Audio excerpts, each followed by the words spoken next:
তোর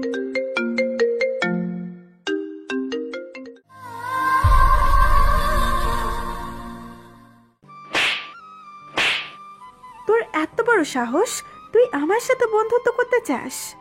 না মানে। শোন, তোর মতো ছোট লোক আমার বন্ধু হওয়া তো থাকলো দূরের কথা, আমার চাকর হওয়ার যোগ্যতা নাই। আমি আর এক মুহূর্ত দেরি করলাম না, সোজা বাসাতে যাচ্ছি। সবার সামনে মানুষকে এইভাবে কেউ অপমান করে? হ্যাঁ, সাবিয়া, যে মেয়েটি আমাকে এই কথাগুলো বলছিল তার নাম। বড়লোক বাবার একমাত্র মেয়ে। বন্ধু হতে চাইছিলাম। আমার নাকি সেই যোগ্যতাই নেই। হ্যাঁ, আমার কোনো যোগ্যতা নেই, সেই জন্য বড়লোক বাবার ছেলে হয়েও সবার কাছে আজ অবহেলিত। আমার নাম শিহাব হোসেন, পড়াশোনা নিয়ে বিজি এবং গাইয়া খ্যাত হয়ে চলি বলে কেউ কোনো দাম দেয় না। আর পরিবারের একমাত্র কারো কাছে কোনো দাম পাই না। কেন জানেন? না থাক, আরেকদিন বলবো। সোজা বাসাতে আসলাম। আমার কোনো দাম নাই কারো কাছে, তাই নিজের মতো করে চলি। সেই জন্যই তো আজ এমন অপমান শুনতে হলো। কলেজে সবাই জানে আমি মধ্যবিত্ত ঘরের ছেলে। আসলে এটাই স্বাভাবিক। আমি যেমন ভাবে চলি, মধ্যবিত্ত ঘরের ছেলেও তার চাইতে ভালো। পরের দিন কলেজে ঢুকতেই। এই শোন। জি, কেন ডাকলেন? তোর এত বড় সাহস, তুই আমাকে প্রশ্ন করিস? আমি দুঃখিত। শোন, তোকে দিয়ে আমার কিছু কাজ আছে, কলেজ শেষে দেখা করিস। আমি সেখান থেকে হ্যাঁ সুযোগ জবাব দিয়ে ক্লাসে চলে আসলাম। সাবিয়া অন্য ডিপার্টমেন্টে পড়ে, তবে আমরা সেম ক্লাস। আর হ্যাঁ, সাবিয়ার সাথে আমার কেমনে দেখা হলো সেটা ক্লাসের ফাঁকে বলি। কলেজে প্রথম ক্লাস আজ, তাই কলেজে আসতেছি গেটের সামনে দিয়ে। ঢুকতেই পা কার সাথে যেন বাড়ি খেয়ে কার উপরে যেন পড়ে গেলাম। পরে চেয়ে দেখি নিচে পরীর মতো একটা মেয়ে মেরে উঠে চলে গেল। এখান থেকে তাকে চিনি, তারপর অন্যভাবে খোঁজ নিয়ে পরিচয় জানতে পারছি। এদিকে ক্লাস শেষ হয়েছে, বাকিটা পরে শুনিয়েন। ক্লাস শেষ করে বাহিরে যাচ্ছি, তখনই কলেজ থেকে বাসার দিকে যাব। তেমন সময় কে যেন আমার পিছনে শার্টের কলার ধরেছে। পিছনে তাকিয়ে দেখি সাবিয়া। তখনই মনে পড়লো সে আমাকে তো ছুটির পর দেখা করতে বলেছিল, কিন্তু সেটা তো আমার মনে ছিল না। জানি না এই মেয়ে আমাকে কি করবে, যেহেতু রাগী আর তার কথা শুনিনি। কিরে, তোকে যে বলেছিলাম ক্লাস শেষে আমার সাথে দেখা করবি? দুঃখিত, আমার মনে ছিল না, আমি ভুলে গেছিলাম।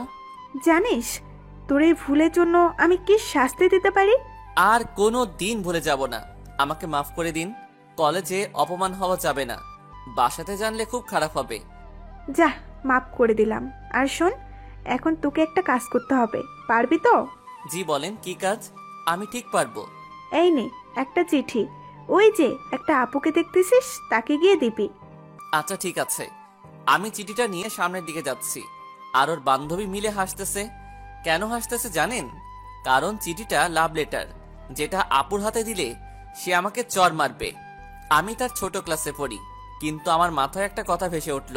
কালকে তাকে প্রপোজ করেছিলাম বলে আমাকে চড় মেরেছিল, আজ আমি সেটার প্রতিশোধ নিব। আমি সাবিয়ার দেওয়া চিঠিটা নিয়ে আপুর কাছে এলাম।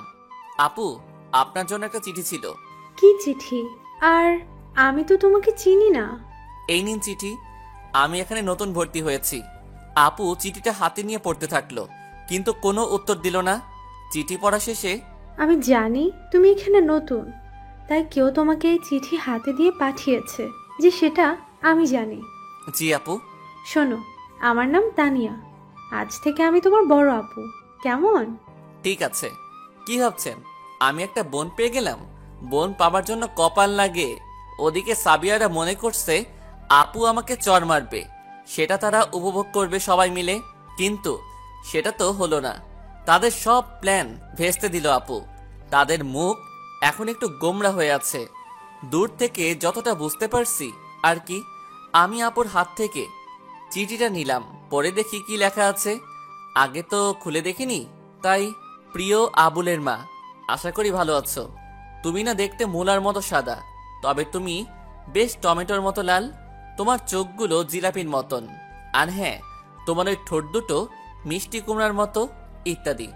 এইসব লেখার পরে আমার মাথায় রক্ত ওঠার মতন, তাই আপুকে বললাম, আর সাথে সাথে একটু আসতে পারবে কি? আমি আগে, আপু পিছনে আসতেছে। সাবিয়ার সামনে এসে পুরো ক্যাম্পাসের সবাই হা করে তাকিয়ে আছে সাবিয়ার দিকে। কালকে সবাই এইভাবে আমার দিকে তাকিয়েছিল মনে পড়ে। তারপর আমি বলা শুরু করলাম, তুমি কি ভেবেছো তোমার দেওয়া চিঠি পড়ে আপু আমাকে চর মারবে? আর তুমি এখান থেকে মজা নিবে? কিন্তু সেটা হয়নি। আমি তাহার ভাই হয়ে গেছি। তুমি এসব কি লিখেছ? মনে তো হয় না পড়াশোনা করো, শুধু কলেজে এসে বাবার টাকা শেষ করো আর আমাদের মতো ছেলেদেরকে র্যাগিং করো। কি ভাবছো তুমি তোমার বাবা টাকাওয়ালা বড় লোক, তার জন্য আমাদের তোমাকে ভয় পেতে হবে? শোনো, তোমার মতো টাকাওয়ালাদের কলেজে কোনো দাম নাই। আর যদি কাল থেকে ভালোভাবে পড়াশোনা করতে হয় কলেজে আসবে, তা না হলে আসবে না। এটা আমার কথা না, কলেজের সবার কথা। আমার কথা শেষ করার পর সবাই হাততালি দিচ্ছে, এমনকি স্যারেরাও। আর সাবিয়া মাথা নিচু করে গালে হাত দিয়ে দাঁড়িয়ে আছে, সাথে বান্ধবীরাও। মনে পড়ে কালকে আমাকে এমন ভাবে রেখেছিলে, আজ আমি তোমাকে এমন ভাবে অপমান করলাম। সাবিয়া তার বান্ধবীদের সাথে করে গালে হাত দিয়ে কলেজ থেকে চলে গেল। আমি পরে বাসার দিকে আসলাম আপুকে বিদায় জানিয়ে। ওদিকে সাবিয়া বাসাতে গিয়ে রাগে বাঘ হয়ে আছে। ওর বান্ধবীরা নানান কথা বলতেছে। কিরে সাবিয়া, এখন কি করবি ভাবছিস, নাকি আঙ্কেলকে বলবো? না থাক, বাবাকে বলা যাবে না, আমার ম্যাটার আমি সামলে নিব। তাহলে কি করবি এখন? সেটা কাল থেকেই দেখতে পাবি কি করি আমি, আর ওই শিহাবের বাচ্চাকে কি করি। এদিকে আমার তো কেউ কোনো খবরই নেয় না বাসাতে। আর হ্যাঁ, আপনাদেরকে বলি, আমাকে সবাই কেন দেখতে পায় না। গত 1 মাস আগে আমার ভাবির মানে আমার চাচাতো ভাইয়ের বউ বাপের বিয়ে বাড়িতে গিয়েছিলাম। সেখানে ভাবির ছোট বোন আমাকে প্রপোজ করেছিল, আমি রাজি হই নাই। পরে সে আমার রুমে ঢুকে চিল্লানি দেয় আর ওই বাসার সবাই আসে। আমি নাকি তাকে জোর করে কিস করতে চাইছিলাম, তার শরীরে নাকি হাত দিতে চেয়েছিলাম। এইরকম একটা মিথ্যা কথা বলে আমাকে ফাঁদে ফেলে। আর আমার পরিবার সেটা সত্যি বুঝে নেয়। আমার কথা কেউ শোনেনি। এরপর থেকে কেউ আমাকে দেখতে পারে না। আগামীকাল কলেজে গিয়ে দেখি তানিয়া আপু। পরের দিন কলেজে গিয়ে আমি একদম চমকে গেলাম। এ আমি কাকে দেখতেছি? এটা সাবিয়া নাকি অন্য কেউ? অবাক হওয়ারই কথা, যে মেয়েকে কোনোদিন মডার্ন ড্রেস ছাড়া কলেজে আসতে একদিনও দেখিনি, সে কিনা আজ শাড়ি পরে আসতেছে। সত্যি বলতে সাবিয়াকে অনেক সুন্দর ও পরীর মতো লাগতেছে। আমি নিজে আরো একবার প্রেমে পড়ে গেলাম, কিন্তু প্রেমে পড়ে কোনো লাভ নাই। আমি একটা খ্যাত, আমার সাথে কেই বা প্রেম করবে? সেদিন প্রপোজ করে যে অপমানটি করেছে তা আজও মনে আছে। একটু পর আর তাকে দেখা হলো না, কই যেন মিলিয়ে গেল। কিন্তু তাতে আমার কি? তখনই তানিয়া আপু, কি খবর শিহাব, এমন করে কাকে দেখছিস? কি যে বলেন আপু, কাকে দেখবো? ভালো, চল ওদিকে গিয়ে বসি। আমি আপুর সাথে ক্যাম্পাসের এক সাইডে গিয়ে বসলাম, আপু আর আমি। কিন্তু ওদিকে একপাশে তাকিয়ে দেখি সাবিয়া, কিন্তু ওদিকে লক্ষ্য করা যাবে না। আপু আমার পরিচয় জানতে চাইলো। আচ্ছা, তোর তো পরিচয়টা আমাদের এখনো দেসনি। আমি কি পরিচয় দেব বলো? আমি যে একটা খ্যাত। শোন, আমি না তোর আপু, মিথ্যা বলবি না। আসলে আমি এই শহরের ব্যবসায়ী আজিজুল রহমানের ছেলে। খুব ভালো কথা। এত বড় একজন ব্যবসায়ী ছেলে হয়ে তুই এমন খ্যাত হয়ে চলিস কেন? সেটা অনেক বড় কথা, পরে বলবো। তখনই আমার সামনে একটি অবিশ্বাস্য ঘটনা ঘটে, যা দেখে আপুও বটে অবাক হয়েছে। সাবিয়া এসে আমাকে, শিহাব, তুমি আমার চোখ খুলে দিয়েছো। আমি এখন তোমাকে ভালোবেসে ফেলেছি। আমি শুধু সব সময় তোমারই কথা চিন্তা করি। I love you. শোনো, আমার সাথে মজা করবে না। আমি তোমার সাথে কোনো মজা করতেছি না, সত্যি বলছি। সাবিয়ার এমন কথা শুনে আমিও আর থাকতে পারলাম না, তাকে সোজা রাজি হলাম। ও আপুকে বিদায় জানিয়ে সাবিয়ার আর আমি ক্লাসে গেলাম। আজ অনেক ভালো লাগতেছে, কারণ কেউ এই প্রথম আমাকে আপন করে নিল। ক্লাস শেষ করে সাবিয়ার সাথে একটু সময় কাটিয়ে বাসাতে চলে আসলাম। আমাদের সামনে পরীক্ষা, আমার কাছে 1 টাকাও নেই। আমাকে তো আর কেউ টাকা দেয় না। আপনাদের তো একটা কথা বলতে ভুলেই গেছি, আমার এক বন্ধু আছে রোমান। ওর বাবা মার সাথে গ্রামে বেড়াতে গেছে, তাই আপাদের বলা হয়নি। আমার যে কোনো সময় টাকা লাগলে রোমান দেয়। আমি ওকে বলি না, তাও কেমন করে যেন বোঝে যায়। রোমান আমার পুরো ঘটনা জানে। যদি বলি এত আমাকে টাকা দিস কেন, তখন বলে তোর প্রয়োজন তাই দেই, যেদিন আমার লাগবে সেদিন আমাকে দিবি, আগে তুই নিজের পায়ে দাঁড়া। কিন্তু আজ রোমানকে বলা যাবে না, কারণ পরীক্ষার ফি 5,000 টাকা। আমার পরিবারের কেউ আমার সাথে কথা বলে না আজ 2 মাস হয়। আমাকে কোনো পড়াশোনার খরচও দেয় না। দেখি আজ বাবাকে কথা বলে টাকা দেয় নাকি। বাবার কাছে গেলাম। বাবা, আমার একটা কথা ছিল। কি বলবি বল, সময় নাই আমার। আমার সামনে পরীক্ষা, 5,000 টাকা ফি লাগতো। আমার এত টাকা বেশি হয়নি যে ভিক্ষা দিব। আমি তার কথা শুনে আর সামনে থাকলাম না, কারণ যে নিজের ছেলেকে ফকির বলতে পারে আর কি বোঝার বাকি থাকবে। যে মিথ্যা কথার কারণে আমাকে এত অবহেলা করতেছে তা একদিন বুঝবে। আম্মুর কাছে গেলাম। আম্মু, আমার পরীক্ষার কিছু ফি লাগবে। শোন, আমার টাকার পাহাড় নেই যে তোকে টাকা ভিক্ষে দেব। সেখানেও থাকলাম না, ভাইয়ার কাছে গেলাম। ভাইয়া, আমার পরীক্ষার ফিটা একটু যদি দিতে। শোন, আমার আগলা টাকা নেই, তাই তোকে দিব, যা ভাগ। দোস্ত, তোর আর আমার পরীক্ষার ফি দিছি, কোনো চিন্তা করিস না। ধন্যবাদ। এই বলে ফোনটা কেটে দিলাম। রোমান জানে আমার বিষয়ে, তাই আর কিছু বলতে হলো না। মনে হয় শহরে এসেছে, তাই খোঁজ নিয়ে জানতে পেরেছে। এদিকে আমি খুব কান্না করতেছি, কারণ তারা 2 মাস কোনো খবর নেয়নি এবং সাথে কি খাবার দিয়েছে সেটার জন্য কোনো অভিযোগ করিনি। খাবার বলতে পাতিলে তলার পোড়া ভাত, তাও অনেক খুশি ছিলাম, কারণ আমি বড়লোকের ছেলে হলেও কোনো দাম নেই তাই বস্তির মানুষ হিসেবে। কিন্তু আজ তারা যে ব্যবহারটি করলো তাতে অনেক কষ্ট পাইছি। মরে যেতে ইচ্ছা করতেছে। রাতে কখন জানি ঘুমিয়ে পড়েছি, নিজেও জানি না। এইভাবে কয়েকদিন চলে গেল। রোমানকে সাবিয়ার কথা বলেছি, তবে সাবিয়ার সাথে কয়েকদিনে অনেক ভালোবাসা পেয়েছি। ও যেটা খাইতে চাইতো এনে দিতাম। এক কথায় কেনা গোলাম, এটাই ভালোবাসা। সে তো আর ছেড়ে যায়নি। আগামীকাল পরীক্ষা, আজ আমাদের পরীক্ষা। রোমান, আজ আমাদের পরীক্ষা। রোমান আর আমি একখানে বসেছি। ভালোভাবে পরীক্ষা শেষ করলাম। পরীক্ষা দিয়ে বাইরে এসে, দোস্ত, পরীক্ষা তো দিলাম, এই পরীক্ষাটা দেওয়ার জন্য গ্রাম থেকে এসেছি। আবার যাইতে হবে, দাদু অসুস্থ তো। ওকে, সমস্যা নাই। প্লিজ নিজের খেয়াল রাখিস। আর হ্যাঁ, কোনো টাকার দরকার পড়লে ফোন করবি। এই বলে রোমান গাড়ি নিয়ে সোজা চলে গেল। সাবিয়া দেখেনি যে রোমান আমার বন্ধু। আর হ্যাঁ, একটা পরীক্ষা মানে আমাদের কলেজে এইরকম নিয়ম হয়েছে, অন্য কিছু আবার ভাববেন না। আমার আর পড়াশোনা 3 বছর আছে। তো একটু পর সাবিয়া আসলো। চলো, আজ আমার বন্ধুদের সাথে তোমার পরিচয় করিয়ে দেব। আমি সাবিয়ার সাথে গেলাম ক্যাম্পাসে, কিন্তু সেখানে গিয়ে শোনো, এ হলো আমার খ্যাত পিএফ। সবাই হেসে উঠল। আমি বোকার মতো দাঁড়িয়ে আছি। কি আর করব, একজন ভালোবাসার মানুষ তো। পরে তারা নানানজন নানান খাবার জিনিস আনতে দিল। মনে হয় চাকর হিসেবে আমাকে সাবিয়া এনেছে। কেমন জানি আমার কাছে এই কাজগুলো করতে খারাপ লাগে না, তাও আমার একজন ভালোবাসার মানুষ আছে তো। কিন্তু আজ একটা সমস্যা হয়েছে। তানিয়া আপু আমাকে এই করতে দেখে। আপুর সাথে দেখা করা যাবে না, তা না হলে বকা দিবে। আপুও আমার একজন আপন মানুষ, নিজের ভাইয়ের মতোই দেখে।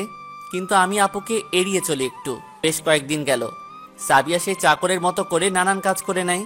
আর বাসার কথা কি বলবো, ওই যে সেদিন একটু কথা বলেছিলাম, আর আজ পর্যন্ত কেউ কোনো কথা বলে নাই। সামনে দেখলে এড়িয়ে চলে। এখনো তাদের অবহেলা শেষ হয়নি, সামান্য বিষয়ের জন্য ভাবতেই কান্না চলে আসে। কিন্তু কি করব, এটাই যে আমার নিয়তি। কাউকে কিছু বলতে পারিনি, এমনকি আপুকেও বলিনি। বাহিরে সব সময় হাসি খুশি থাকি, তো বুঝতে পারে না। আর হ্যাঁ, আমি বাসাতে আসলে আর বাহিরে বের হই না। কেমন করেই বা বের হব? আমি তো থাকি একটা নিচতলার রুমে, সেখানে কেউ আমাকে দেখতে আসে না। সেদিন থেকেই তো আমার উপরে আরামে থাকার যোগ্যতা হারিয়ে ফেলেছি। থাক, আর কিছু বলতে পারবো না। অনেক কান্না আসতেছে। আপনারা বুঝেই নিন আমি কত ভালো আছি। আজকে রেজাল্ট দিবে, সেজন্য কলেজে গেলাম। গিয়ে দেখি আজও রোমান আসে নাই। ওর দাদা নাকি মারা গেছে। শুনেছিলাম আপুর সাথে গিয়েই দেখা হলো। বোনকে তো ভুলেই গেছিস। যাই হোক, দেখবো আজ রেজাল্ট কেমন করিস। আমি কিছু বললাম না। আপুর সাথে রেজাল্ট দেখতে গেলাম। গিয়ে যা দেখলাম তাতে আমি আর আপু খুশিতে আত্মহারা। মানে আমি প্রথম, রোমান দ্বিতীয়, সাবিয়া তৃতীয়। আপু অনেক খুশি হয়েছে। সেই খুশিতে একটু পর সাবিয়া বলে, শোনো, আজ আমার বাসাতে পার্টি হবে, তোমরা সবাই আসবে কিন্তু। এই বলে চলে গেল। কিন্তু একটা বিষয় খটকা লাগলো। সবার উদ্দেশ্য করে বলো, আমাকে কেন একবারও আলাদাভাবে বলো না? হয়তো বলার প্রয়োজন মনে করেনি বা মনে নেই, এই কারণে আমাকে বলেনি। যাই হোক, আমি তাও যাব। অনেক দিন হয় ভালো খাবার খাই না। যদি আজ ফ্রিতে ভালো খাবার খেতে পারি। কি ভাবছিস রে? ভাবছি পার্টিতে যাব। তুমি যাবে তো? আমার সময় হবে না। এই বলে আপুর সাথে আড্ডা দিয়ে বাসাতে চলে আসলাম। কিন্তু রোমানের জন্য মন খারাপ। ও যদি আজ থাকতো অনেক খুশি হতো, কিন্তু নাই। আমি যেই বাসাতে আসলাম আমার নিজের রুমে ঢুকলাম, সামনে দিয়ে ভাইয়া গেল, কিন্তু একবারও বলল না যে কেমন রেজাল্ট করেছি। আমার কি কপাল, এত ভালো রেজাল্ট করেও কেউ কোনো খবর নিল না। তাই মনের দুঃখে কান্না করতে করতে ঘুম দিলাম। আর হ্যাঁ, আমার কিন্তু দুপুরে কোনো খাবার জোটে না, পানি খেয়ে থাকতে হয়, শুধু সকাল আর রাতে জোটে। বর্তমান সময়ের মজার হাসির ফানি ভিডিও দেখতে চান? এখনই ভিজিট করুন সাগর আহমেদ ইউটিউব চ্যানেল। বিকাল 5টার দিকে ঘুম থেকে উঠলাম, তখনই মনে পড়ল আমাকে তো পার্টিতে যেতে হবে। রেডি হচ্ছিলাম, কিছু ভালো জামা কাপড় ছিল, সেগুলো পরলাম। তখনই উপরে রান্নাঘর থেকে ভালো খাবারের সুগন্ধ আসতেছিল। মনে হয় কোনো আত্মীয় আসবে। ভাবির কণ্ঠে শুনতে পেলাম তার নাকি বোন আসবে, কিন্তু এটা শুনে চিন্তাতে পড়লাম, আবার আমার সাথে খারাপ কিছু হবে না তো? যা হবে পরে দেখা যাবে। সাবিয়াদের বাসার সামনে আসলাম, অনেক সুন্দর করে সাজানো, তবে আমাদের মতো বড় লোক না, আমাদের চাইতে একটু নিচে হবে। এমন সময় মনে পড়ল আমি কিসের বড় লোক, আমি তো একটা, না থাক। ভিতরে গেলাম, গিয়ে সাবিয়াকে দেবার মতো কিছু ছিল না, কিছু টাকা ছিল, এটা দিয়ে একটা ফুলের তোড়া কিনে দিয়েছি। সবাই নানান রকম গিফট দিচ্ছে, কিন্তু আমি কিছুই দিতে পারলাম না। অনেক খারাপ লাগলো বিষয়টা। একটু সাইডে যেতেই দেখি খাবারের আয়োজন, নানান রকম খাবার, বড়লোক বলে কথা। দুপুর থেকে পানি খেয়ে আছি, অনেক খিদে লেগেছে, তাই দেরি না করে খেতে বসলাম। দেখি সবাই এসেছে আমাদের ক্লাসের, ওদিকে ধ্যান না দিয়ে খেতে শুরু করলাম। ভালো খাবার অনেক দিন পর খেলাম। খাওয়া শেষে দেখি সবাই আমার দিকে তাকিয়ে আছে। আমি এত খুশি, খেয়াল না করে একপাশে গিয়ে দাঁড়াতেই আমাকে কে যেন ডেকে নিয়ে গেল, কিন্তু সেখানে দেখতেছি কলেজের সবাই। সাবিয়া একটা জায়গাতে দাঁড়িয়ে কিছু বলবে মনে হচ্ছে, আমাকে সাবিয়া পাশে নিল। সবাই এখানে আসার জন্য ধন্যবাদ, তবে আজ যে উদ্দেশ্যে পার্টি সেটা হলো আমার পাশে যাকে দেখছেন সে নাকি আমাকে ভালোবাসে, কিন্তু আমি তো মনে করি আমাকে ভালোবাসার তার কোনো যোগ্যতাই নেই। তুমি কি আমাকে অপমান করতে চাও? হ্যাঁ, সেই জন্যই তো তোকে এখানে ডেকেছি। তুই কি ভেবেছিস তোকে আমি ভালোবাসবো? তোর সেই দিনের চর মারার রিভেঞ্জ নেবার জন্য আমি তোর সাথে নাটক করেছি, তাই তো কলেজের সবার সামনে তোকে ডাকা হয়েছে। আর তুই তো একটা ছোট লোক, তোকে কেমন করে ভালোবাসবো আমি, ভাবলি কেমনে? যেদিন আমার বাবার মতো বড় লোক হতে পারবি সেদিন দেখা যাবে। এরপর সাবিয়া দারোয়ান ডেকে আমাকে ঘাড় ধাক্কা দিয়ে বের করে দিল। আমি তখনও বোবা, কানে কিছুই যাচ্ছে না। কলেজের সবাই তো হাসাহাসি করতেছিল। আমার সব ইচ্ছা শেষ। আমি এত বোকা, আগে জানতাম না। যাকে এত ভালোবাসলাম সেও এত পর করে দিল। বোবার মতো হাঁটতে হাঁটতে বাসাতে আসলাম। আমার মাথায় কিছুই ঢুকতেছে না। নিজের রুমে এসে সাবিয়ার কথা ভাবতেছি, সে কেন আমার সাথে এমন করলো? কলেজের সবার সামনে আমাকে অপমান করলো, আমার মান সম্মানের কথা একবারও ভাবলো না। সত্যি বলতে ভুলটা আমার। আমি যদি সেখানে খাবার লোভে না যেতাম তাহলে অপমান করতো না। কি করব বলেন, এটাই যে আমার কপালে আছে। যাকে ভালোবেসেছিলাম সেও নাটক করেছে, তাকে কিছু বলতে পারলাম না। রুমে শুয়ে আছি, তখনই কে যেন দরজাতে নক করতেছে, কিন্তু আমার রুমে তো কেউ আসে না। কে আবার আসলো? আজ এত বড় ভাগ্য। রুমের দরজা খুলতেই দেখি ভাবির বোন। তাকে দেখে আমার কলিজা শুকে গেল। সে আবার আজ আমার সাথে কোনো কিছু করবে না তো? কি খবর? একদিনের মিথ্যাতে এই অবস্থা? অযথা আমাকে বিরক্ত না করে এখান থেকে চলে যান, তা না হলে কিন্তু খারাপ হবে। সেটা পরে দেখা যাবে। বলো, তুমি আমাকে ভালোবাসবে কিনা? আমি কোনোদিন আপনার মতো বেয়াদব মেয়েকে ভালোবাসবো না। আমি একজনকে ভালোবাসি। ও তাই? দাঁড়া, আমি বেয়াদব, দেখ তাহলে কি করি। মিম আমার রুমের ভিতরে আসলো, এসে দরজা লাগিয়ে দিয়ে চিল্লাতে চিল্লাতে লাগলো, বাঁচাও বাঁচাও বাঁচাও। এই আপনি এমন চিল্লাচ্ছেন কেন? দেখ তোর অবস্থা আমি কি করি। আমি বুঝে গেলাম আজ থেকে আমার আর এই বাড়িতে থাকা হবে না। এর চিল্লানি এতক্ষণ আমার বাসায় সবাই শুনেছে। আমার আর কিছু করার নেই, আমাকে আজ সবকিছু সইতে হবে। একটু পর দেখি দরজাতে কেউ ধাক্কা দিচ্ছে। মিম গিয়ে দরজা খুলে দিল। দরজা খুলতেই দেখি ভাইয়া, ভাবি, বাবা, মা সবাই এসেছে। মিম ভাবির কাছে গিয়ে দাঁড়ালো। এখানে কি হয়েছে মিম? আপনার ভাই আমাকে দরজা দিয়ে জোর করে কিস করতে চাইছিল। এ কি মেয়ে বাবা, এত মিথ্যা কথা বলে? তোর মতো খারাপ ভাই থাকা মানে আমাদের সব মান সম্মান শেষ। তোকে আজ উচিত শিক্ষা দিব। কি আর করার, নীরবে সব সইতে হবে, কিছু করার নাই। আমার কথা যে কেউ আর শুনবে না। এই বেয়াদবটাকে আজ এমন শিক্ষা দেব যাতে কোনোদিন আর কোনো মেয়ের দিকে চোখ তুলে তাকাবে না। এই বলে ভাইয়া বাবা আমাকে ইচ্ছা মতো মারতে থাকে। আমার সামনে দাঁড়িয়ে থাকা মা একটি বারও বারণ করলো না। কেউ আমার কথাটা একবারও শুনল না। আমাকে মেরে অজ্ঞান করে চলে গেল। পড়ে রইল নিথর দেহ।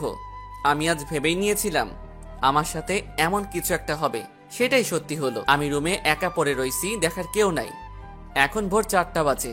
প্রায় 8 ঘন্টা পর জ্ঞান ফিরে এলো। যেখানে পড়েছিলাম সেখানে পড়ে আছি, কেউ একটি বারও দেখতে এলো না। তাই সিদ্ধান্ত নিলাম আমি এই বাড়ি ছেড়ে চলে যাব। যেখানে আমার কোনো দাম নাই সেখানে আমি কেন পড়ে নিজের জীবন শেষ করব? তাই আজ আমি এই বাড়ি ছেড়ে চলে যাব।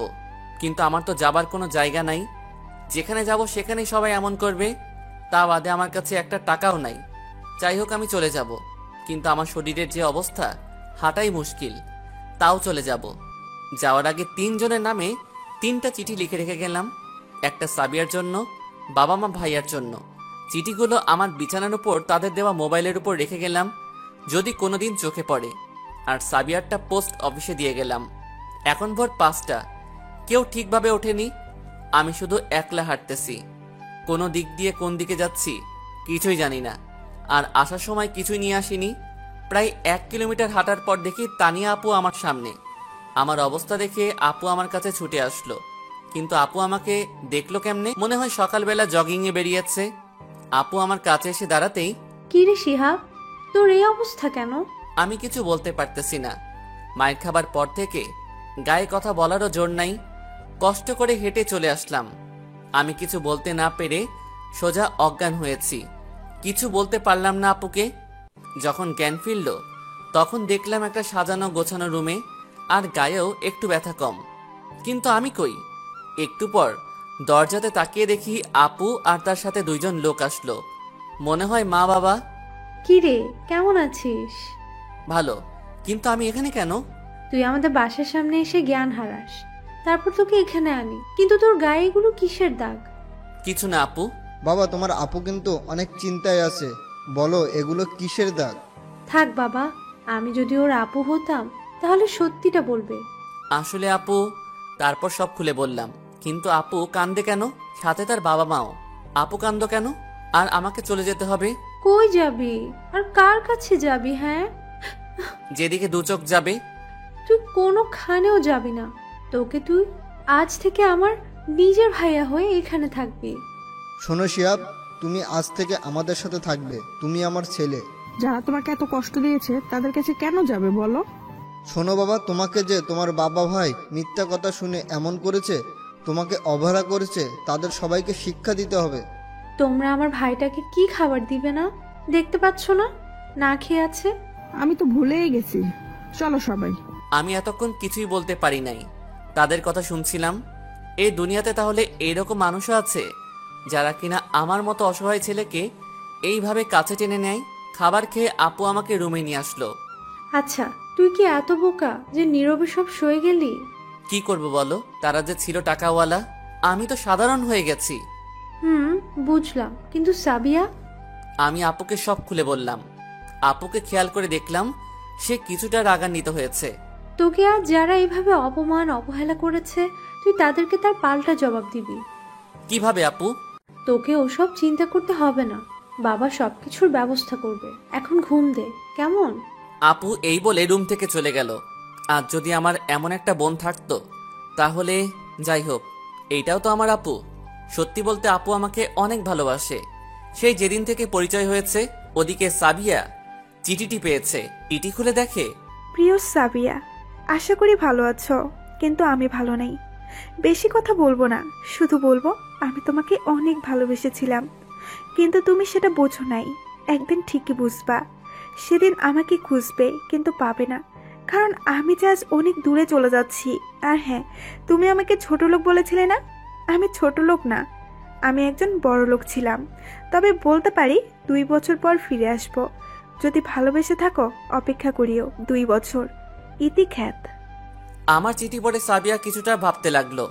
আমি কি তাকে অপমান করে কোনো মজা পাইছি, নাকি আমি সবার কাছে ছোট হইছি আর আমি তাকে এত অপমান করলাম কিছুই বলল না সে। নিশ্চয়ই এর মধ্যে কোনো রহস্য আছে। যাই হোক, আমার তাই কি। এদিকে আমি আপুদের বাসাতে বেশ আরামে আছি। মনে হয় বাবা মাকে পেয়েছি। বেশ কয়েকদিন হয়ে গেল আপুদের বাসাতে। আমি এখন পুরোপুরি সুস্থ। অসুস্থ থাকার কারণে কয়েকদিন কলেজে যাইনি। আপুও কলেজে যায়নি। তার ভাইকে রেখে নাকি কোনোখানে যাবে না। আমি নিজের পরিবারের কথা ভুলেই গেছি। কে অমন পরিবারের কথা মনে করবে বলেন, যারা নিজের ছেলের কোনো কথাই বিশ্বাস করে না, অন্য কথা শুনে নাচে। ওদিকে কয়েকদিন আমাকে কেউ দেখতে না পেয়ে আমার রুমের দিকে খোঁজ নেবার জন্য যাচ্ছে। কেননা আমি যদি রুমে থাকতাম তাহলে নিশ্চয়ই বাহিরে একবার হলেও তাদের সামনে পড়তাম, কিন্তু পড়িনি। আর আমি যদি মরে গেলেও গন্ধ বাইর হইতো, কিন্তু আমার কোনো খবর নাই। আর হ্যাঁ, ভাইয়ের শালি এখন আমাদের বাসা থেকে যায় নাই। সবাই মিলে আমার রুমে আসলো। দরজা খুলে দেখে আমি নাই। আমি তো আগে চলে এসেছি। সবকিছু রুমে ঠিকঠাক আছে, শুধু মানুষ নাই। তার পরিবর্তে 2টা চিঠি দেখা যাচ্ছে মোবাইলের নিচে। চিঠি দুটো তুলে হাতে নিয়ে বাবা, একটা ভাইয়া, একটা নিল। তারপর, প্রিয় বাবা, আমার সালাম নেবেন। আমি আপনার এমন হতভাগা ছেলে যে কিনা আপনাদের মুখের সামনে দেখে বাবা বলে ডাকতে পারি নাই। জানেন, আপনি যে কারণে আপনার ছেলেকে অবহেলা করেছেন তা ছিল একদম মিথ্যা। আমি কোনোদিন ভাইয়ার শালিকে কিছু করতে চাই নাই। সে আমাকে প্রেমের প্রস্তাব দিত বারবার। আমি রাজি হই নাই বলে সে এমন নাটক করেছে। আর আপনারা আমার কোনো কথা না শুনেই তার কথা শুনেছেন। একটিবারও আমাকে কিছু বলতে দেন নাই। আমি সব কিছু মেনে নিয়েছি, কিন্তু কষ্ট পেয়েছি কোন দিন জানেন? আপনারা আমাকে দুবেলা কুকুরের খাবার খাওয়ান, তাও মন খারাপ করিনি। কিন্তু যখন সামান্য পরীক্ষার ফির জন্য আমাকে ভিখারি বানিয়েছিলেন, সেদিন খুব কষ্ট পাইছি। কারণ মানুষ ভিখারিকেও এমন করে বলে না। আর আপনি জানেন কি, আমি এই বছরে আপনাদের ডিপার্টমেন্ট প্রথম হয়েছি। যাই হোক, আর কিছু বলবো না, শুধু একটা কথাই বলবো, আমি নির্দোষ, আমার কোনো দোষ নাই। আর হ্যাঁ, তোমরা ভাইয়ার শালিকে কিছু বলবে না, কারণ সে আমার ছোট বোন। আমি তাকে বোনের চোখে দেখেছি। আর আমাকে খুঁজেও কোনো লাভ হবে না। আমি এতক্ষণে এই জায়গা থেকে অনেক দূরে চলে গিয়েছি। ইতি, নাম নাই। চিঠি পড়ে বাবা ভাইয়া দুজনে অনেক কান্না শুরু করে দিল। তাদের কান্না দেখে ভাবি একটা চিঠি পড়ে মাকে শোনালো। তারপর তারা দুজনে কান্না শুরু করলো, কারণ চিঠি দুটাতে সেম কথা লেখা। এই চিঠি পড়ে তারা নিজেকে নানান কথা বলতে লাগলো, কিন্তু বলে কোনো লাভ নাই। আজ আমার নিজের কারণে আমার ছেলেকে হারিয়ে ফেললাম। কিন্তু কোনো লাভ নাই। আমি আর তোমাদের কেউ না। আমার নতুন পরিবার পাইছি, তাদের কোনোদিন বলতে পারবো না। ওদিকে আমাকে কয়েকদিন না দেখে সাবিয়া কেমন জানি শূন্যতা অনুভব করতেছে। আর ভাবছে, আমি কি তাহলে সত্যি শিহাবকে ভালোবাসি? না, এটা হতে পারে না। নানান বিষয় নিয়ে ভাবতে থাকে, শুধু আমাকে নিয়ে ভাবে। কোনো লাভ নাই চান্দু, আমি আর তোমাকে কোনো দিন আপন করে নিব না। এখন বর্তমানে আজ আপুকে অনেক রাজি করিয়ে কলেজে পাঠালাম আমার ডিপার্টমেন্টের খবর নিতে। আপু কলেজ চলে গেল, আমি মার সাথে আড্ডা দিতেছি। বাবা অফিসে গেছে। বাবা মা মানে চিনলেন না, আঙ্কেল আন্টি। এখন বিকাল, আপু কলেজ থেকে আসার পালা। কিন্তু আপু যখন কলেজ থেকে এলো, তার মনটা দেখি ভীষণ খারাপ। মনে হয় কোনো খারাপ খবর আছে। আপু, তোমার মন খারাপ কেন? কি হয়েছে? কিছু না, তুই তো আর আমাকে আপু বলতে পারবি না। ধুর, তুমি কি আবল তাবল বলছো? কি হয়েছে বলো তো? আপু মার কানে কি যেন বলল, নিমিষে তার মনটাও খারাপ হলো। আমি ভাবতে লাগলাম আমার পরিবার থেকে আর কোনো খবর পাইনি তো। মা, তোমাদের হয়েছেটা কি? বলবা কি কিছু? তুই আর আমাদের হলি না রে। তুমি কলেজ থেকে বিদেশে যাওয়ার স্কলারশিপ পেয়েছো। আগামী 8 তারিখে তোমার ফ্লাইট। সবাই খুব খুশি, আমি মন মরা। কারণ আজ 4 তারিখ, আর 3 দিন বাকি আছে। মনটা একেবারে খারাপ হয়েছে। সবাইকে ছেড়ে কেমনে যে চলে যাব। আর আপুকে ছাড়া এক মুহূর্ত কাটে না। তাকে কেমনে ছেড়ে যাব? আমি তোমাদেরকে ছেড়ে কোনোখানে যাব না। তুই যাবি না, তোর বাপ যাবে। ঠিক আছে, তবে বাবাকে পাঠাও, আমি যাচ্ছি না। এই কথা বলতে আপু একটা দৌড়ানি দিল। সোজা বাহিরে আসলাম। আর আমাদের কাহিনী দেখে তারা দুইজন হাসতে থাকলেন। বাহিরের পরিবেশটা কেমন জানি পাল্টে যাচ্ছে। আমি 2 দিন আগে ছিলাম কত কষ্টে, আর এখন কত সুখে। সাবিয়ার কথাও বলতে বসেছি। আর হ্যাঁ, আপনারা মনে করেছেন অপমানের কথা আপুকে বলেছি, তা বলি নাই। বাহির থেকে আড্ডা দিয়ে বাসাতে এলাম। রাতে খাবার খাচ্ছি, তখনই আপু একটা কথা মনে করিয়ে দিল সবার সামনে। মনটাই খারাপ করে দিল। কি রে, সাবিয়ার সাথে কি কোনো কথা হয় না? না, হয় না। বাদ দাও তো এসব। ওকে, তুই যা, ভালো মনে করিস। তবে মেয়েটা দেখতে কিন্তু হেব্বি, তোর সাথে ভালো মানাবে। আপু, তোরা দুজন কিশোরী করলি বলতো? আর সাবিয়াটা কে? হ্যাঁ, ওটা তোমাদের ছেলের। আপুকে আর কিছু বলতে দিলাম না। না মানে আমার বন্ধু। এইভাবে দুষ্টুমির মাধ্যমে খাবার খাওয়া শেষ হলো। আগে নিজের বাসাতেও ভাইয়া ভাবির সাথে কত মজা করতাম খাবার টেবিলে, কিন্তু সেগুলো আর মনে পড়ে না। অবহেলা সইতে সইতে এমনই হয়েছে যে আমি কে আর আগে কোথায় ছিলাম সব ভুলে গেছি। পরের দিন সকালবেলা ঘুম থেকে উঠে দেখি বাসাতে অনেক ভালো ভালো খাবার রান্না করা হচ্ছে, কিন্তু কিসের জন্য আর কে আসবে? আপু, আজ বাসাতে কে আসবে আর এত আয়োজন কেন? সময় মতো দেখতে পাবি, যা ফ্রেশ হয়ে নে আগে। কেন যে একটা বলতে গেলাম। যাই হোক, আবার খিদেও লেগে গেছে। ওদিকে সাবিয়া গত রাতে ঘুমাতে পারে নাই। আমার কথা চিন্তা করে রাত চলে গেছে। কয়েকদিন হলো এমন একটা জিনিস মিস করতেছে যে সে কোনোভাবেই বুঝতে পারতেছে না। সে নানানভাবে চিন্তা ভাবনা করে এটাই প্রমাণ পেল যে সে আমাকে ভালোবেসে ফেলেছে, কারণ সে আমার দুষ্টুমি অনেক মিস করে। তার কথা শোনার মতো কেউ নাই, কোনো অভিযোগ করে নাই ইত্যাদি। সে ভয় পাচ্ছে আমি তাকে আপন করে নিব কিনা, কিন্তু আমি তো কোনো দিন তাকে আপন করব না। এদিকে আমি সোজা এসে খেতে বসলাম। ওই দাঁড়া, সবাই একসাথে খাবো। সবাই মানে কে আসবে? হ্যাঁ, সেটা না হয় আসলেই দেখতে পাবি। তানিয়া, ছেলেটার হয়তো খিদে লাগছে, খেতে দে মা, বারণ করিস না, পরে না হয় আবার খাবে। ঠিক আছে। আমি আমার মতো বসে গেলাম, কিন্তু তখনই কে যেন কলিং বেল চাপলো। আপু গিয়ে দরজা খুলতেই অবাক। আমার এখান থেকে আবার দরজা দেখা যায়। আপু, এ কাকে ডেকেছে? এ তো সাবিয়া, কিন্তু এখানে কেমন করে আসলো? শালার কপালটাই খারাপ। এই আপু যে এত বাড়াবাড়ি করে যা বলতে পারবো না। সাবিয়াকে দেখে মা চলে এসে, তানিয়া, মেয়েটা কে রে? তোমার ছেলের বান্ধবী কাল রাতে বলল যে। মা সেখান থেকে গিয়ে বাবাকে আবার সোজা ডেকে আনলো। মনে হচ্ছে আমার বউ বাড়িতে এসেছে, তেমন অবস্থা শুরু হয়ে গেছে। আপনারা আবার ভাবেন না যে আমি সাবিয়াকে ভুলে গেছি। ভালোবাসি, তবে প্রকাশ করব না। তাকে আগে তো কিছুটা শিক্ষা দিতে হবে। বাবা আসতেই সাবিয়া সালাম দিল। তোমার বাবার নাম কি? সাইফুল ইসলাম। শুনেই বাবা কিছুটা অবাক হলেন। আচ্ছা, তুমি ব্যবসায়ী সাইফুলের মেয়ে না তো? হ্যাঁ, আমি তারই মেয়ে। আরে বলো কি, ও তো আমার সেই বন্ধু। বলনি তো তার মেয়ে আছে? শোনো, তোমরা পরে গল্প করিও, আগে খেতে চলো। খেতে এসে সাবিয়া কিছুটা অবাক হলো, কারণ আমি এখানে থাকবো সে কোনোদিন ভাবতেই পারে নাই। আমার সামনে এসে বসলো, কিন্তু কোনো লাভ নাই। আমি তাহার দিকে তাকাচ্ছি না, আমি নিজের মতো করে আছি। সাবিয়া আমার সাথে কথা বলার জন্য নানা চেষ্টা করতেছে, কিন্তু পাচ্ছে না। সে কেমনে কথা বলবে? আমি তো তাকে কোনো সুযোগ দিতেছি না। শোনো সাবিয়া, তুমি হয়তো অবাক হচ্ছ তোমাকে কেন ডেকেছি। আর হ্যাঁ, শিহাব আমার ছোট ভাই। জানি আপু। আমার ভাইয়া স্কলারশিপ পেয়েছে, 2 দিন পরে চলে যাবে, তাই তোমাকে এখানে ডাকা। সাবিয়া আর কিছু বলতে পারতেছে না। যাকে যেমন ভাবছিল সে তেমন না, তার চাইতে বড়। সাবিয়া আড্ডা দিয়ে চলে গেল, কিন্তু আমি তার সাথে একবারও কথা বলি নাই। আপু বিষয়টা লক্ষ্য করেছে বটে।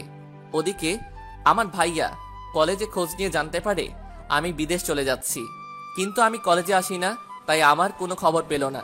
বাসাতে এসে বাবাকে বললে বাবা খুশিতে আত্মহারা হন, কিন্তু লাভ কি? তাদের ছেলে তো আর তাদের কাছে নাই। এই কথা মনে হতেই নিমিষে সব খুশি চোখের পানিতে পরিণত হয়। কান্নায় ভেঙে পড়েন। তাদের ছেলেকে অবহেলা করেছিল, সামান্য 5,000 টাকা দিতে পারে নাই। সেই ছেলে আজ কিনা বিদেশে পড়তে যাবে, ভাবা যায়? ভাইয়া কিছুটা শোকাহত হয়ে তার শালিকে চর মারতে চায়, কিন্তু মারতে পারে না। তাকে যে আমি ছোট বোন মেনেছি। ভাইয়া তার শালিকে সব খুলে বলে। সেটা শোনার সাথে সাথে সে ভাইয়ার কাছে ক্ষমা চায়। আর হ্যাঁ, আমি 2 বছরের জন্য বিদেশে চলে যাচ্ছি, মনে থাকবে তো? আবার পরের দিন আপু, শোনো, কোনো মেয়েদের দিকে তাকাবি না, আর শুধু পড়াশোনা করবি। সব ঠিক আছে, কিন্তু তোমাদের ছেড়ে যাইতে ইচ্ছে করতেছে না। ভালো একটা কাজ কর, তোকে যাওয়া লাগবে না। আরে ছেলেটার সাথে রাগ করতেছিস কেন? তুই কি ওকে ছাড়া থাকতে পারবি না বল? পারবো না মানে? অবশ্যই পারবো। আমার যখন বিয়ে হবে তখন তো থাকতেই হবে। ইস কি শখ! তোমাকে কে বিয়ে দিবে? হ্যাঁ, যে বিয়ে করতে আসবে তাকে। এই কথা বলেই সেদিনের মতো দৌড় দিল। চলো আপু, আশপাশটা একটু বেড়ে নেই। চল। আমরা বেড়াতে কলেজে যাচ্ছি। আর হ্যাঁ, আমার সব কাগজপাতি আপু ঠিক করেছে। পাইছি একটা আপু। কলেজে যেতেই দেখি সাবিয়া আমাকে দেখে আমাদের দিকে আসতেছে। শোন, তুই সাবিয়ার সাথে কথা বল, আমি আসতেছি। আমাকে একা রেখে চলে গেল। যার সামনে আমি আসতে চাই না, সে আমার সামনে বারবার চলে আসে। শিহাব, তোমাকে কিছু বলার ছিল। জি, কি বলবেন বলেন। না মানে, বলতেই আমি সেখান থেকে সোজা বাসাতে আসলাম। আমার এমন কাহিনী দেখে আপুও পিছনে আসলো। বাসাতে এসে রাতে তুই কি ভেবেছিস আমি কিছু জানি না? আমি সব জানি। একটা না হয় ভুল করেছে, তার জন্য এমন করিস? এখন ঘুমাবো, কালকে সকালে যাইতে হবে আমাকে, মনে নাই? এই বলে ঘুমের দেশে গেলাম। বর্তমান সময়ের মজার হাসির ফানি ভিডিও দেখতে চান? এখনই ভিজিট করুন সাগর আহমেদ ইউটিউব চ্যানেল। পরের দিন সকালে সবকিছু রেডি, সবাই প্রস্তুত। রেডি হয়ে বিমানবন্দরে এলাম, কিন্তু এখানেও মাথাটা গরম হয়ে গেল। সাবিয়া এসেছে, আপু কাজ পায় না, কিছু না, শুধু বিরক্তিকর। আমি সবাইকে বিদায় জানিয়ে যাওয়ার জন্য রওনা দিলাম। আমি এখন বিমানে, সবার কথা মনে পড়তেছে, সবচাইতে বেশি আপুর কথা। আর নিজের পরিবারের কথা কেন যে মনে পড়ে না বুঝি না। আমি ইংল্যান্ডে এসেছি, নেমেছি, আমাকে নেবার জন্য একজন এসেছে। এইভাবে এখানে অনেকদিন কেটে গেল। আমি আমার পড়াশোনা নিয়ে ব্যস্ত। আপুর কথা মতো কোনো মেয়ের দিকে তাকাই নাই। আপুর সাথে প্রতিদিন কথা হয়। বাসাতে থাকতেও যেমন শাসন, এখানেও তেমন। তবে মাঝে মাঝে একটি অচেনা নাম্বার থেকে ফোন আসতো। পরিচয় চাইলে সাবিয়া বলতো, তখনই ফোন কেটে দিতাম। তার মায়াতে জড়াতে চাই না। আপু বলেছে সাবিয়া নাকি আগের চাইতে শুকিয়ে গেছে, আর প্রতি রাতে নাকি আমার জন্য কান্না করে। সে নাকি এখন আমাদের বাসাতেই থাকে, কিন্তু কোনো লাভ নাই, আগে আরো কষ্ট পাক। 2 বছর পর আজ আমার আশা 2 বছর পূর্ণ হলো। আমার পড়াশোনাও শেষ। আমি এখন বাংলাদেশে যে কোনো কলেজে একটা বড় পদে চাকরি নিতে পারবো। আমি আজ একজন বড় লোক, সেটাই মনে হচ্ছে। আপু বলেছে একটা সারপ্রাইজ আছে নাকি আমার জন্য। আর এই 2 বছরের নিজের পরিবারের কথা ভুলেই গেছি। জানি না তারা এখন কেমন আছে। আমি দেশে আসব, কাল আপনারা কি কেউ নিতে আসবেন না? প্রিয় পাঠকগণ, দেশে আসতেছি। কেমন? আমার পড়াশোনা শেষ, বিদেশের মাটিতে এখন দেশে ফেরার পালা। কিন্তু চিন্তা করতেছি একটা সারপ্রাইজ দিব। তখনই আপুর ফোন। শিহাব, কবে দেশে আসবি রে? এই তো আর কয়েকদিন পর, সমস্যা নাই, ফোন করে জানাবো। মনে থাকে জানো। আচ্ছা ঠিক আছে। এই বলে ফোন কেটে দিলাম, কারণ সারপ্রাইজ দেবার আমি আজকেই দেশের উদ্দেশ্য করে রওনা দিব। পরের দেশে বহুত থাকছি, এবার নিজের দেশে যাব। কিন্তু আমি সব ভুইলা গেছি, আমার যে একটা অতীত ছিল। যাই হোক, দেশে গিয়ে বাকিটা দেখা যাবে। কিন্তু যখন বাহির হব তখন অচেনা নাম্বার থেকে ফোন আসে। হ্যালো, কে বলছেন? কোনো কথা নাই, শোনেন, আপনার সাথে নীরবতা পালন করার আমার সময় নাই, আমি আমার দেশে যাচ্ছি। ফোন কেটে দিলাম, দিয়ে এ মা, এটা দেখি বাংলাদেশের নাম্বার। তাড়াহুড়াতে সব কি হইয়া গেল। আপু আবার অচেনা নাম্বার থেকে ফোন। দেইনি তো, কে ফোন দিল? নিজের বাবা নাকি সাবিয়া? তাড়াহুড়াতে সব গন্ডগোল বাজাই দিলাম। যাই হোক, আমার তাই কি, সোজা বিমানবন্দরে এসে ফ্লাইটে উঠে রওনা দিলাম। পৌঁছাতে বাংলাদেশ সময় সকাল 9টা। ঘুম ভাঙলো জানি না, কতক্ষণ ঘুমাইছিলাম। দেশে আসার আনন্দ সব ভুলে গেছি। জানালা দিয়ে তাকিয়ে দেখি কেমন জানি সকালের আলো দেখা যাচ্ছে। তখন পাইলট বলল, আমরা এখন বাংলাদেশের মাটিতে অবতরণ করব। ওদিকে আমার বাসা খুব সুন্দরভাবে সাজানো হয়েছে। সকাল থেকে অনেক আয়োজন চলছে। সাবিয়া আমাদের বাসাতে এসে নাকি এগুলো আয়োজন করতেছে। নিজের হাতে নাকি রান্নাও করেছে। কেউ কিছু বললে বলে সারপ্রাইজ আছে। আমি বিমানবন্দর থেকে সোজা বাহিরে আসলাম। বাহিরে এসে কেমন জানি একটা অনুভূতি হচ্ছে। নিজের দেশ আর অন্যের দেশ কখনো এক হয় না। তেমন সময় একজন আমার ব্যাগটা নিয়ে মাইক্রোতে উঠালো। আরে ভাইয়া, করতেছেন কি? আমি তো আপনাকে চিনি না। আরে চলুন, আমাকে আপনার চেনা লাগবে না। এই বলে জোর করে গাড়িতে উঠিয়ে নিয়ে গেল। শহরটা অনেক পরিবর্তন হয়েছে, আগের মতো আর কিছু নাই, অনেক উন্নত হয়েছে। একটু পর খেয়াল করলাম গাড়িওয়ালা এক চিরচেনা রাস্তাতে নিয়ে যাচ্ছে। তার মানে আমি দেশে আসব। সেটা তাহলে কি ভুলক্রমে সাবিয়াকে বলে ফেলেছি? হায় রে কপাল, যাকে এত ঘৃণা করি তাকেই বলেছি। সে তো বাসাতে সব বলে দিয়েছে। আমি সাবিয়া কিন্তু ঘৃণা করি না। অনেক ভালোবাসি, কিন্তু তার সাথে তো একটু প্রতিশোধ নিতে হবে সেদিনের কষ্টের জন্য। বাসার সামনে এসে গাড়ি দাঁড়ালো। আমি তো অবাক হয়েই তাকিয়ে আছি। বাসাটা আজ এত সুন্দর করে সাজানো। যখনই ভিতরে যাব তখনই একটা মেয়ের সাথে ধাক্কা খেলাম। মেয়েটা দেখতে সেই সুন্দর, মনে হয় আসমানের পরী, কিছুটা সাবিয়ার মতো দেখতে লাগে। কে জানে কে এটা? দুঃখিত আপু, আমি দেখিনি। সমস্যা নাই, কিন্তু আপনি কে? না মানে আমি শিহাবের বন্ধুর। আপনি কে?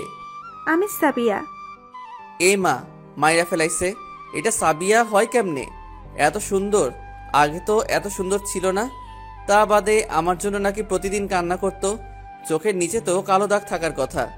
আর হ্যাঁ, আপনারা কি ভাবছেন আমাকে কেন চিনতে পারলো না? শোনেন তাহলে, আমি আগের চাইতে অনেক স্মার্ট হয়ে গেছি। আগে চেহারা দেখলে মনে হবে ওটা অন্য কেউ। তখনই মনে হলো ড্রাইভার চিনলো কেমন করে? তার মানে আপু জানতো আমি আসবো। ভিতরে আসলাম। ভিতরে দেখি কারো জন্য অপেক্ষা করতেছে বাবা, মা, আপু। আমি ভিতরে গিয়ে সারপ্রাইজ। তখন সবাই মুচকি হাসলো। আপু কানটা ধরে, তুই কি মনে করেছিস আমি জানাবো না তুই আজকে আসবি? না মানে সারপ্রাইজ দিতে চাইছিলাম। তুমি কেমন করে জানলে? কাল থেকে যখন সাবিয়া বাড়িতে এসে সব কিছু নিজে সাজাতে লাগলো তখনই বুঝে গেছি। কিন্তু সাবিয়া কই? কি যে আমি কি জানি? সেটাই, তোকে তো চিনতে পারবে না। তুই অনেক পরিবর্তন হয়েছিস। তখনই পিছন থেকে কে যেন বলল, হ্যাঁ, চিনবো কেমন করে? তোমার ভাই তো মহানায়ক। তাকায় দেখি গেটের সামনের মাইয়াটা, মানে সাবিয়া। আমি সেদিকে খেয়াল না দিয়ে বাবা মাকে বললাম, কি ব্যাপার, তোমরা এত শুকাই গেছো কেন? আরে কি যে বলিস তুই? শুধু বাবা মাকে বলো, আমি তোর কে হই? আরে আপু, তুমি তো আরো মোটু হইয়া গেছো। সবাই একটা মুচকি হাসি দিল, কিন্তু পিছনের জন্য কিছু বলছে না। মনে মনে বলতেছে আমার প্রতি এখন রাগ কমেনি, দাঁড়া দেখাবো মজা। সাবিয়ার দিকে তাকিয়ে থাকতে ইচ্ছা করে, কে না চায় এমন সুন্দর মেয়ের দিকে তাকিয়ে থাকতে? কিন্তু তাকে তো মজা দেখাতে হবে, হার মানলে হবে না। খুব খিদা লাগছে, কেউ কি খেতে দিবে না আমাকে? মনে নাই, যা ফ্রেশ হয়ে আয়। সাবিয়া, রুমটা দেখে দে তো। এ মা, সাবিয়াকে বললো কেন? আপু তুমি যতই চেষ্টা করো না কেন, আমি প্রেমে তো পড়ে গেছি, এত সহজে মচকাবো না। চলো। জি, আমাকে তুমি করে বললেন কেন? তুমি বলবো না তো কি বলবো? কোন জমিদার, তাই আপনি বলতে হবে? না মানে, এত ভাব দেখাতে হবে না, পরে মজা দেখাবো। এটা তোমার রুম? এই বলে চলে গেল। আমি ফ্রেশ হচ্ছি, এমন সময় নিজের বাবা মার কথা মনে পড়লো। না, আর তাদের কষ্ট দেব না। বিকেলবেলা সবাইকে সাথে নিয়ে যাব, তবে ভাইয়াকে একটু মজা দেখাবো, সাথে ভাবিও আর তার শালিকেও। তারা এই 2 বছরে অনেক কষ্ট পাইছে, আর দেওয়া যাবে না, যতই নিজের মতো কেউ থাক না কেন। খাবার টেবিলে নানান রকম আইটেম দেখতেছি, দেখে জিভে পানি চলে আসলো। খাবার শেষ করলাম, কারোর সাথে কোনো কথা নাই। খাবারটা অনেক ভালো হয়েছে। বাহ আপু, তুমি তো অনেক সুন্দর রান্না শিখেছো। এটা আমি রান্না করি নাই, সাবিয়া করেছে। এখন সাবিয়া কিছুটা অবাক হয়ে আছে যে আমি কি বলবো। সেও খাবার খাচ্ছে। আরে ইংল্যান্ডে এরকম কত খাবার খেলাম, এমন খাবার শুধু আম্মু রান্না করতে পারতো। হ্যাঁ, খেয়েছো তো। রেগে তেলে বেগুন হয়ে গেছে। আপু বলেছিলাম যে বিকালে বাসাতে যেতে চাইছিলাম, তাদের তো অনেক কষ্ট দিলাম 2 বছরে। ঠিকই বলেছিস, এবার তো দেখা কর, আর কষ্ট দিস না। তারা নিজের ভুল বুঝতে পেরেছে। ঠিক বলছো বাবা, বিকালে সবাই মিলে যাব, কেমন? আমিও একমত। সাবিয়া কথাগুলো শুনে ভাবতেছে, বলল, আমিও যাব। বিকেলবেলা সবাই রেডি হয়ে যাচ্ছি। আজ অনেক ভালো লাগছে, নিজের পরিবারের সাথে দেখা করব। আর হ্যাঁ, আপনারা মনে করতেছেন আমাকে এত কষ্ট দিল, তাদেরকে কেন মাফ করলাম? আসলে আমাকে যে মা 10 মাস 10 দিন গর্ভে ধরেছে, আবার 18 বছর মানুষ করেছে, তার কাছে তারা যে কষ্ট করেছে, তার কাছে এগুলো কিছুই না। তাই রাগ করে চলে গেছিলাম, আজ আবার ফিরে আসতেছি। গাড়ি বাসার সামনে এসে দাঁড়ালো। আগের চাইতে কিছুটা পরিবর্তন হয়েছে। আমি আগে যাচ্ছি, তখনই, তোমরা কে কোথায় এসেছো দেখা যাও, আমাদের শিহাব এসেছে। চাচা আমাকে চিনলেন কেমন করে? ছোট থেকে চোখের সামনে মানুষ হয়েছো, কেমনে ভুলি। সবাই মিলে ভিতরে যাচ্ছি, তখনই দেখি মা আমার কাছে আসতেছে। ভিতরে গিয়ে সোজা মাকে জড়িয়ে ধরলাম। মা, তুমি এত শুকিয়ে গেছো কেন? আর কেমন আছো? তোকে ছাড়া কেমনে ভালো থাকি বল। তখনই বাবাকেও জড়িয়ে ধরলাম। তুই তো এখন অনেক বড় হয়ে গেছিস বাবা। হয়েছি, আমাদের না হয় ভুল করেছি, তাই বলে এইভাবে চলে যাবি? আমাদের মাফ করে দে বাবা। ছি মা, তুই মাপ চাও কেন? আমি না তোমার ছেলে? এখন ফিরে এসেছি তো ভিতরে নিয়ে যাবে না? এরপর ভিতরে চলে আসলাম সবাই। ভাইয়ার সাথে কোনো কথা বলিনি। তারপর মায়ের সাথে সবার পরিচয় করিয়ে দিলাম। সবাই আজ অনেক খুশি, আমিও। শুধু সাবিয়া চিন্তা করতেছে। আজ নিজের মানুষদেরকে পেয়ে অনেক খুশি লাগতেছে। এই 2 বছর অনেক কষ্ট পাইছি, আর না, এখন শুধু সুখে থাকার পালা। তার আগে কিছু কাজ আছে, সেগুলো তো পূরণ করতে হবে। সাবিয়াকে মজা দেখানো, ভাইয়াকে মজা দেখানো, কিন্তু কেমন করে কি করব? সবাই নিজেদের আলাপ নিয়ে ব্যস্ত, আমার কোনো খবর নাই। কি আর করব মা, তার নিজের কাছে এমন ভেবে নিছে মনে হয় আমি কোনোখানে উড়ে যাব। কিন্তু সাবিয়া চিন্তা করতেছে, শিহাব এত বড় লোকের ছেলে, 2 বছর আগে তা মনেই হয় নাই, আজ তাকে দেখে মনে হচ্ছে। সাবিয়া কি ভাবছো? শিহাব এত বড় লোকের ছেলে? আপু তখন সব খুলে বলে। তখন সাবিয়া চুপ, কি আর করবে, না বুঝে ভুল করেছে। তখনই কে যেন বাসাতে আসলো। আরে বন্ধু, ভিতরে আসো। বাবা তখন আঙ্কেলকে বলেন কে তিনি, তিনি নাকি সাবিয়ার বাবা। কিন্তু তিনি এখানে কেন? সাবিয়ার বাবা এখানে বসে আছেন। সাইফুল সাহেব, আপনারা আমার সাথে একটু সাইটে যাবেন কি? এই বলে আঙ্কেল, আন্টি, বাবা, মা একটা রুমে চলে গেল। কি যেন গোপনীয় আলাপ আছে, তারা আলাপ করতেছে। আমি সাবিয়ার বাবা, সে আপু, ভাই, ভাবি বসে। তখনই শিহাব, একটু এক সাইডে যাবি ভাই? কি করব বড় ভাই বলে কথা, আপুও ইশারায় যাইতে বলো। চলে আসলাম। ভাই, আমাদের মাফ করে দে, না বুঝে তোর উপরে অনেক অপমান করেছি, প্লিজ মাফ করে দে। আমি কি করব এখন নিজেও বুঝতেছি না। নিজের ভাই এমন ভাবে বলবে তা কোনোদিন ভাবতে পারি নাই। আমাকে ভাবতে দাও কি করা যায়, কাল বলবো। তখনই দেখি ছোট একটা বাচ্চা, মনে হয় ভাইয়ার মেয়ে, তাকে কোলে তুলে নিয়ে বাহিরে আসলাম। ঠিক আমার মতন হয়েছে, বসে আছি, সবাই উপস্থিত। যেটা বুঝতে পারছি, আমার ভাইয়া নিবে এখন, কারণ সবার মুখে হাসির ছাপ দেখতে পাচ্ছি। শিহাব, এখন কি করবি বাবা? পড়াশোনা তো শেষ করলি। দেখি কি করা যায়। সঠিকভাবে বলো, তা না হয় আমার কোম্পানিতে যোগ দাও। আরে না আঙ্কেল, আমার একটা চাকরি হয়েছে, মানে আমাদের কলেজে আমি আমার ডিপার্টমেন্টের প্রধান হিসেবে চাকরি নিয়েছি, যেটাতে সাবিয়া পড়ে। কলেজ থেকেই আমাকে অফারটা দিয়েছে, তাই রাজিও হয়েছি। তো ভালো, এখন মূল কথায় আসি। তো আজিজুল সাহেব, আসল কথাটা বলেন আপনি। বলছিলাম যে সাবিয়া তো আমার বন্ধুর মেয়ে, দেখতেও অনেক ভালো, সব কিছুতেই ভালো, আমাদের বেশ পছন্দ। আমরা চাই তুমি সাবিয়াকে বিয়ে করো। তোমার বাবা মা মিলে আমরা এটা ঠিক করলাম, সাবিয়ার বাবাও রাজি আছে। এই কথা শোনার সাথে আমি সোজা চাঁদের দেশে চলে গেছি। শালা ভাবছিলাম মজা দেখাবো, তারপর গলায় ঝুলাবো। মজা দেখানোর আগেই ঝুলাই দিতে চাই, এটা অন্যায়। কিছু বলতেছি না, শুধু ভাবতেছি। শিহাব, আমরা সবাই রাজি, তুমিও রাজি হও বাবা। তুমি না বড়দের সম্মান করো। রাজি হও বাবা, এমন লক্ষ্মী মেয়ে কই পাবে বলো, যে তোমার অনেক খেয়াল রাখতে পারবে। শালা তাহলে আপু এই সারপ্রাইজের কথা বলেছিল। শালা শয়তান মাইয়া, তাই জন্য বলে তোকে দেখাবো মজা। সাবিয়ার দিকে তাকাই দেখি খুশিতে ভাসতেছে, তার সাথে আপুও। যদি রাজি হই তাহলে এই মাইয়া তো আমারে শেষ করে দিবে। কি করব ভাবতেছি, আমি একলা হয়ে গেলাম। ভাবিও দেখি তাদের দিকে। তুমি আমাদের একটুও ভালোবাসো না, তাই? আর কিছু বলতে দিলাম না, আমিও বুদ্ধি পাইছি। আমি রাজি, তবে রাজি বলার সাথে সাথে খুশির বন্যা বয়ে গেল।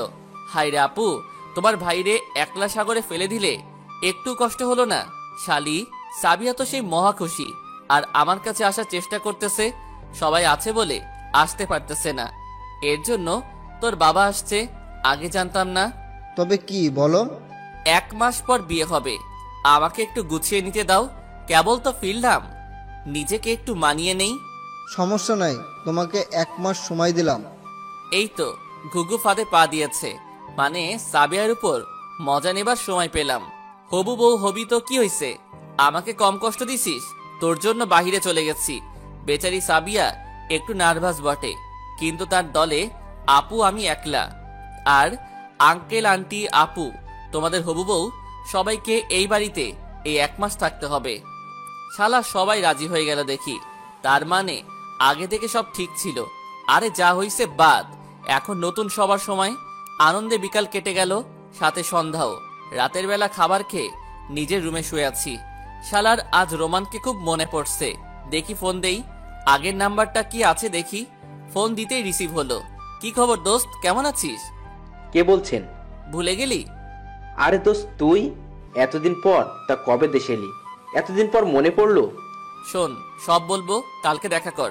ওকে, কলেজে চলে আসিস। ওকে। ফোন কেটে দিলাম। তখনই দেখি সাবিয়া আমার রুমে এসেছে। কি খবর, আপনি এখানে কেন? আমার স্বামীর রুমে আমি এসেছি, তোমার কি? শোনেন, এখনো বিয়ে হয়নি, এত দরদ দেখাতে আসবেন না। আগে বিয়ে হোক। আমার প্রতি তোমার রাগ এখনো কমেনি? কিসের রাগ? বেশি কথা না বলে চলে যান। মন খারাপ করে চলে গেল। কেবল তো টেস্ট শুরু। আপুকে গিয়ে সব বলল। আপু আবার নতুন বুদ্ধি দিল। আমি পিছনে গেছিলাম তো, তার মানে বুঝতে পারলাম আপু এসবের পিছনে। রাতে এসে নিজের রুমে ঘুমিয়ে দিলাম। সকালবেলা ওঠার পর মনে হলো আজই তো আমাকে কলেজে জয়েন করতে হবে। একদিনও বিশ্রাম নিলাম না। নিব কেমন করে? মজা দেখাতে হবে তো। ওদিকে কলেজে ধুম উঠেছে, নতুন স্যার আসবে, সবাই অপেক্ষায় আছে। আপুকেও বলি নাই। সকালবেলা দেখি সাবিয়া কলেজে গেছে নতুন স্যারকে দেখার জন্য। খাবার টেবিলে সবাইকে বললাম সেই কলেজের কথা। শুনে আপু একটু মন মরা হলো। যে কলেজে শিক্ষক হলাম সবাই একটু অবাক হলেন, তাই না? আসলে ডিপ্লোমা ইঞ্জিনিয়ারিং বাংলাদেশে 4 বছর, অন্য সব দেশে 3 বছর করে। কলেজে জয়েন করলাম, এখন ক্লাস নেবার পালা। আমার কি কপাল, প্রথম দিনেই সাবিয়ার ক্লাস নিতে হবে। মজা তবে হবেই। আমি ক্লাসরুমে যাচ্ছি, সবাই ভাবছে 2 বছর আগের কথা। সেদিন ছিলাম, আজ হলাম কি। সবাই চেনে আমাকে, তাই আর পরিচয় দেবার প্রয়োজন হলো না। তখনই, তুমি এখানে কেন? স্যার কই? কিসের তুমি? আপনি করে বলুন। বাবা মা কি স্যারকে সম্মান করা শেখায়নি নাকি? বেয়াদব মেয়ে। দুঃখিত, আমার ভুল হয়েছে। ঠিক আছে বসুন, আর কখনো বেয়াদবি করবেন না। সাবিয়া কিছুটা অপমান বোধ করলো। কান্দ কান্দ হইছে, কেবল তো শুরু, আস্তে আস্তে দেখো কি করি। আজকের মতো ক্লাস শেষ করে বাসাতে আসলাম। সাবিয়া দেখি আমার আগে এসেছে। আমি নিজের রুমে আসলাম সোজা, কারো সাথে কোনো কথা বললাম না। রাতে খাবার খেলাম সবার সাথে, কিন্তু সাবিয়াকে দেখলাম না। একটু চিন্তিত হলাম বটে, তাই খোঁজ নিতে ওর রুমের দিকে গেলাম। বিছানাতে শুয়ে আছে মনে হয়। আসলে তখন এমন করে বলতে চাই নাই, সবার সামনে তুমি করে বললে তো, তাই কিছুটা রেগে গেছিলাম। I am really sorry. কিন্তু কোনো সাড়া নাই, তাই বিছানার চাদরটা তুলতে গেলাম। এই কি, সাবিয়া কই? এত কোলবালিশ। তেমন সময় কে যেন পিছন থেকে আসতেছে। তাকিয়ে দেখি সাবিয়া আর আপু। কি মনে করে এখানে? আর বিছানাতে কি করেন? হ্যাঁ, না মানে। কি না মানে বলিস রে, সোজাসুজি বল। আপু, আপনি একটু অন্য পাশ হন তো। এই বলে আস্তে আস্তে আমার দিকে আসতে থাকলো। কিন্তু হচ্ছেটা কি? আমার কাছে আসতেছে কেন? একটু পরই আমাকে মানে সোজা কিস করলো। আমি ভাবতেও পারি নাই, কিন্তু বাধাও দিলাম না। কি আর করব, কতকাল এমন হয়ে থাকি। নিজের হবু বউ কিস করছে, সমস্যা কি? প্রায় কিছুক্ষণ পর ছেড়ে দিল। সোজা এক দৌড়ে নিজের রুমে আসলাম। কি লজ্জা, বড় আপুর সামনে এ কেমন মেয়ে বাবা। এইভাবে বেশ কয়েকদিন গেল। বাসাতে সবাই আনন্দ নিয়ে ব্যস্ত, আমি তো কারো আমার কোনো খোঁজই নাই। সাবিয়াকে নিয়ে ব্যস্ত সবাই, আমি কে? মনটাই বলতেছে আজ সাবিয়াকে মজা দেখাবো। যেমন ভাবা তেমন কাজ। সামনে কি হয় আপনারা শুধু দেখতে থাকুন। আজ সাবিয়া প্রেমের পরীক্ষা নিব। আমি আমার এক বান্ধবীকে বললাম, তোকে আজ আমার জিএফ আবার নাটক করতে হবে। ও রাজিও হলো। সবকিছু ঠিকঠাক, এবার অ্যাকশনে যাবার পালা। ওদিকে দেখি সাবিয়া আসতেছে, তখনই নাটক শুরু। সাবিয়া যেদিকে আসতেছে সামনে দাঁড়িয়ে বান্ধবীর কোলে মাথা রাখলাম। সাবিয়া মনে হয় দেখে ফেলছে, তাই আগের চাইতে আরো জোরে হেঁটে আসতেছে। তোকে না আমার অনেক ভালো লাগে, তোকে আমি যদি বিয়ে করতে পারতাম, কিন্তু হবে না, আমার যে বিয়ে ঠিক হয়েছে। এই কথা শুনে দেখি সাবিয়া। এই যে, আপনি এখানে কি করেন? আর ওনার সাথে আপনার কি কোনো লজ্জা নাই? আরে আপনি কে? এমন করে কথা বলছেন কেন? ও তো আমার বিএফ হয়। সাবিয়া আর কিছু বলল না, রাগে জ্বলতেছে। আমি শুধু চেয়ে দেখতেছি। রাগলে হেব্বি লাগে। সাবিয়া রাগ করে কাকে যেন ফোন করতে চলে গেল। যাক, আমার তাতে কি, দোস্ত তুই সেই দিলি। এই বলে আরো কিছুক্ষণ আড্ডা দিয়ে বাসাতে যাচ্ছি। প্রায় ঘন্টা তো হবেই। যাই গিয়ে মেয়েটা রাগ ভাঙাতে হবে। বাসাতে এসে দেখি বাসাতে সবাই কেমন জানি খুশি খুশি, আমাকে দেখে আরো খুশি, মনে হয় কারো বিয়ে হবে। এত কিছু দেখার সময় নাই। নিজের রুমে সোজা আসলাম। এসে ঘরে দেখি নতুন জামা কাপড় রাখা, কেউ একজন পরে নিতে বলো। কথা মতো সবকিছু পরে নিলাম, কিন্তু আমাকে বর্বর লাগতেছে কেন। তখনই কে যেন পেছন থেকে আমার চোখগুলো বেঁধে দিল, সাথে হাতও। না পারছি হাসতে, না পারছি কাঁদতে। আমি কোনো কথা কেউ শুনছে না। এমন সময় পিছনে কিছু একটা অনুভব করতেছি। তখন সোজা আমার সাথে নিজেই নিচে চলো, তা না হলে সোজা গুলি করব। কিন্তু আর কিছু বললাম না।